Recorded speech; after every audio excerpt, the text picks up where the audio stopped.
The suburban house on Magnolia Lane in Orlando, Florida, was a picture of middle-class comfort, its stucco exterior glowing under the relentless summer sun.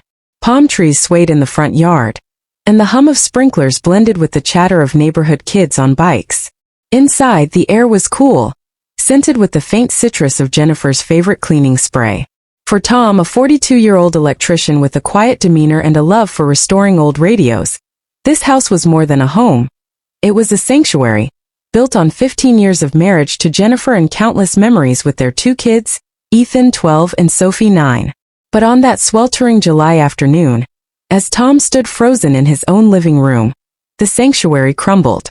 Tom and Jennifer had met in their mid-20s at a community barbecue, her infectious laugh drawing him in like a moth to a flame.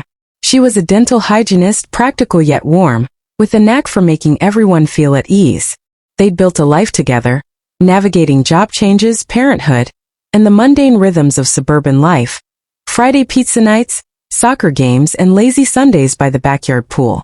Tom's younger brother, Ben, a charismatic real estate agent with a penchant for flashy cars, was a constant presence. He'd been Tom's best man, the uncle who spoiled the kids with too much candy, the one who always showed up for barbecues with a six-pack and a story. Tom trusted Ben implicitly, the way you trust family to have your back. That trust had blinded him to the signs. For months, Jennifer had been stressed, her temper short, her phone always buzzing with notifications she'd dismiss as work. Ben, too, had been around more often, dropping by under the pretense of helping with yard work or fixing a leaky faucet. Tom had been grateful. His long hours at work left little time for home repairs, and Ben's willingness to step in felt like a brotherly gift. But there were moments that nagged at him. Jennifer's lingering smiles when Ben cracked a joke, the way they'd both go quiet when Tom entered a room, a pair of unfamiliar sunglasses left on the kitchen counter that Jennifer claimed were hers. It was a Saturday, and Tom had come home early from a job. The client's power outage resolved faster than expected. The kids were at a sleepover, and Jennifer had mentioned she'd be running errands. The house was supposed to be empty, but as Tom pulled into the driveway, he noticed Ben's red Mustang parked out front. Odd but not alarming, Ben often stopped by unannounced. Tom grabbed his toolbox from the truck and stepped inside, the cool air a relief after the sticky heat. The living room was quiet, the TV off, the kids' toys neatly stacked in a corner. But then he heard it, a muffled laugh, unmistakably Jennifer's, coming from the master bedroom. His heart gave a strange lurch, the kind of instinct that kicks in before the mind catches up. He set the toolbox down, his boots silent on the carpet, and moved toward the hallway. The bedroom door was ajar, and through the crack he saw them, Jennifer in a sundress, her arms around Ben's neck, his hands on her waist, their lips locked in a kiss that was anything but innocent. Tom's world tilted. He pushed the door open, the hinges creaking, and they sprang apart, Jennifer's hand flying to her mouth, Ben's face draining of color. For a moment no one spoke, the air thick with the weight of what Tom had just witnessed. "Tom," Jennifer gasped, her voice trembling. "It's not." "Don't," Tom said, his voice low, dangerously steady. "Don't tell me it's not what it looks like.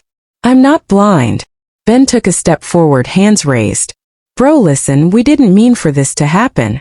Tom's fists clenched, his knuckles white. "Didn't mean for what? To sneak around behind my back? In my own house?" He turned to Jennifer, his voice breaking. "With my brother?" Jennifer's eyes filled with tears, her hands twisting the hem of her dress. "I'm so sorry, Tom. Just it started months ago. I didn't know how to stop it." "Months?" The word hit like a punch. Tom's mind raced, piecing together the late-night texts, the errands, the sunglasses. "How long, Jennifer?" She hesitated, then whispered, "Since last fall." Tom staggered back, the betrayal sinking in. Nearly a year.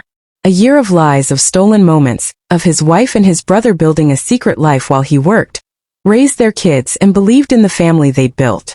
He looked at Ben, the brother he'd defended in schoolyard fights, who'd cried with him at their father's funeral. "You were my best man," Tom said, his voice raw. "My brother. And you do this." Ben's jaw tightened, but he didn't look away. "I'm sorry, man. I love her. I didn't want to, but I do." The confession was a knife, twisting deeper. Tom wanted to hit him, to scream, to tear the house apart. Instead, he turned and walked out, grabbing his keys and leaving the toolbox where it lay. The driveway blurred as he climbed into his truck, his hands shaking so badly he could barely start the engine. He drove aimlessly past strip malls and subdivisions, the Orlando sprawl a haze of neon and concrete. His phone buzzed Jennifer, then Ben, but he didn't answer. He couldn't. He ended up at a park, sitting on a bench by a man-made lake, the water still under the fading light. The kids' faces flashed in his mind, Ethan's gap-toothed grin, Sophie's love for drawing mermaids. What would this do to them? And his parents, who adored Jennifer, who saw Ben as the golden son.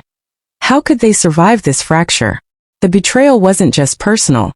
It was a betrayal of family, of everything Tom had held sacred. That night he crashed at a coworker's apartment, unable to face the house. Jennifer's texts pleaded for a chance to explain, but Tom didn't respond.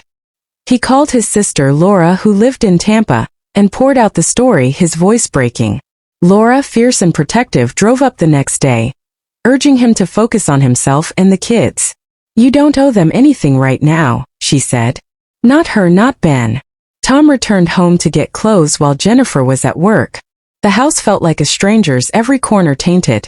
The bedroom where they'd kissed, the kitchen where Ben had helped cook Thanksgiving dinner, the couch where they'd all watched movies as a family. He found a receipt in Jennifer's purse for a hotel in Kissimmee, dated 3 months back, and a handwritten note in Ben's scrawl. "Meet me at 7. Love you." Each discovery was a fresh wound, but Tom didn't cry. He felt hollow, like the chemo patient he'd read about in another story, fighting a battle he hadn't chosen.